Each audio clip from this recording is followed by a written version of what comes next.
Você já percebeu que em muitas famílias, quando existe uma pessoa dependente de álcool ou de qualquer outra droga, todos acabam mudando? E sem perceber, começam a repetir padrões que alimentam este comportamento? Hoje vamos falar sobre estes padrões que são muito repetidos e às vezes a família nem percebe. Quando a família, mesmo tentando ajudar, passa a agir como parte do ciclo da dependência. E muitas famílias permanecem nesse padrão de comportamento, esperando apenas que a pessoa que é dependente mude. Sejam todos bem-vindos. Eu sou Amélia Prado, psicóloga, trabalho na recuperação de pessoas com dependência química, na orientação e atendimento às famílias. O mais importante é quebrar este ciclo. Mas como quebrar este ciclo da dependência? E como quebrar este ciclo de comportamento? A dependência química não afeta apenas quem usa substância ou apresenta um comportamento compulsivo. Ela impacta todo o sistema familiar. A casa inteira passa a girar em torno do adicto. Emoções, decisões, rotinas, conflito, tudo. Com o tempo, surgem padrões silenciosos de comportamento, como evitar conflitos, encobrir problemas, justificar atitudes, assumir responsabilidade que não são suas, e sem perceber, a família entra no que chamamos de ciclo da codependência. Por mais que a família seja equilibrada, a dependência química desestabiliza qualquer família. Não é apenas o dependente químico que sofre com os prejuízos da dependência química, mas todo o sistema familiar. Ela impacta em toda a dinâmica da casa. A casa inteira passa a girar em torno do adicto. Emoções, decisões, rotinas, conflito, tudo. Com o tempo, surgem padrões silenciosos, como evitar conflitos, a família não comenta sobre o assunto com o dependente químico para ele não ficar com raiva ou com medo dele reagir e sair para o uso. Encobrir problemas, como pequenos furtos dentro de casa, ou encontrar droga dentro de seus pertences.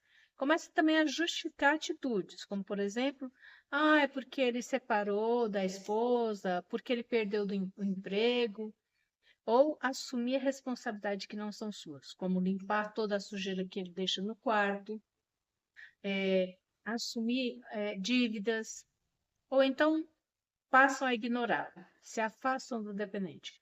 E sem perceber, a família entra no que chamamos de ciclo da codependência. Como a família repete o comportamento do adicto? O que significa? Significa que, mesmo sem usar substância, a família começa a desenvolver comportamentos semelhantes ao do adicto, como a negação da realidade. Entra no sistema de negação. Isso é uma fase que é bem comum.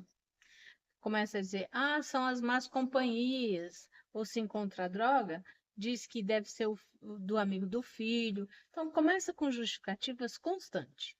O controle excessivo também, que na realidade não é controle, é uma tentativa de controle, mas uma tentativa sem imposição de limites. Uma ansiedade crônica, um desespero de saber o que está acontecendo com o adicto ou o que vai acontecer. Vive em função do problema, como por exemplo, o adicto esconde, a família encobre. O adicto nega, a família minimiza. O adicto perde o controle, a família tenta controlar tudo. Então, isso não acontece por fraqueza, acontece por amor, por medo, por tentativa de proteger o adicto. Esses são os motivos mesmo mais comuns. Mas, mesmo que sejam os motivos comuns, são comportamentos que não trazem benefícios nem para a família, nem para o adicto. Falando agora sobre o papel emocional da família. Muitas famílias entram em modo de sobrevivência emocional. Alguém vira o salvador, outro vira o mediador, outro se cala para evitar brigas. Sem perceber, todos se adaptam ao caos. E o mais doloroso é que a família começa a viver a dependência tanto quanto o dependente químico. Só que de uma forma emocional. Às vezes eu escuto familiares falando que sofre muito mais do que o adicto, porque não usam uma droga. Ele usa a droga, se anestesia e ainda se beneficia com o uso da droga. Esse é o pensamento da família. E aqui nós temos as consequências deste ciclo. Quando este padrão se mantém, algumas consequências são bem comuns, principalmente o esgotamento emocional, a culpa, a perda da própria identidade, ansiedade e depressão. Ansiedade e depressão faz parte do ciclo da família de um dependente químico. Relações familiares desgastadas. E quanto mais a família tenta consertar o adicto, mais presa ela fica ao problema. Ela fica com seu comportamento mais disfuncional. E como quebrar este ciclo?